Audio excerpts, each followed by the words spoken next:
a bloody massacre, go for the loot, Moab. When Moab entered the camp of Israel, the Israelites were up on their feet, killing Moabites right and left, the Moabites running for their lives. Israelites relentless in pursuit of slaughter. So not only did he use the water to quench their thirst, but he also used it to give them what they needed, because it lured the bad guys in thinking that it was blood.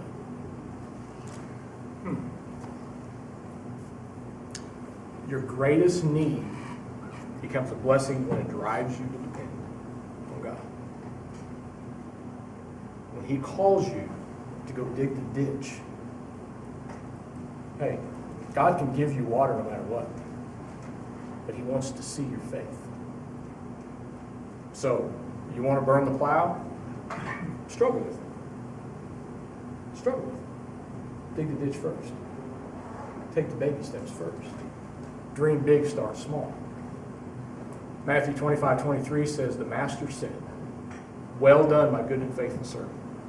You have been faithful in handling this small amount, and I will give you many more responsibilities. Let's celebrate together. It was not ironic. I laughed when I read this yesterday afternoon as I was finishing up my studies. Maya had decided she wanted to sing this blessing song a week ago and didn't really put two and two together as I prepared the message. But listen to the words. We pray for blessings, we pray for peace, comfort for family, protection while we sleep. We pray for healing, for prosperity. We pray for your mighty hand to ease our suffering. All the while, you hear each spoken need, yet love us way too much to give us lesser things. We pray for wisdom, your voice to hear, and we cry in anger when we cannot feel you. We doubt your goodness, we doubt your love, as if every promise from your word is not enough. And all the while, you hear each desperate plea and long that we have faith to believe. When friends betray us, when darkness seems to win, we know that pain reminds this heart that this is not our home. Because what if your blessings came through raindrops? What if your healing comes through tears?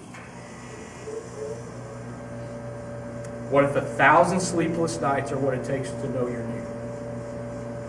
What if my greatest disappointments are the aching of this life is the revealing of a greater thirst this world can't satisfy? And what if the trials of this life, the rain, the storms, the hardest nights, are your mercies in disguise? Powerful words. Because it's just like the kings and the armies who didn't serve the Lord and said, we are in a tough spot and you're not listening and you're not hearing me. And he says, dig a ditch. Man, will you just dig a ditch? Because you can have all the faith in the world, but if you don't put feet to it, it's dead. It's dead. If we have faith in this place right here, but if we're not out, why are we here? What are we doing? And I pray, to a point to where it's almost probably obnoxious, that he keeps me so on edge about not being complacent that I don't ever fall into that trap of having a noun faith. Because I want my faith to be verb. I want to go. I want to do. I want to talk. Because you know what? Not only does Pastor Brian affect the 5,000 people that comes and goes from his church, he affects people all around the world. And he's just one guy. One guy that had that faith in God, that God could do anything and everything through him, and he dreamed big and he started small. Does that mean that we need to have a 5,000 member auditorium? No. It means that we need to start digging ditches.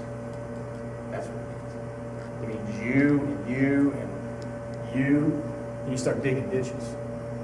Living out your faith. Let him see your faith. and you will see his faithfulness.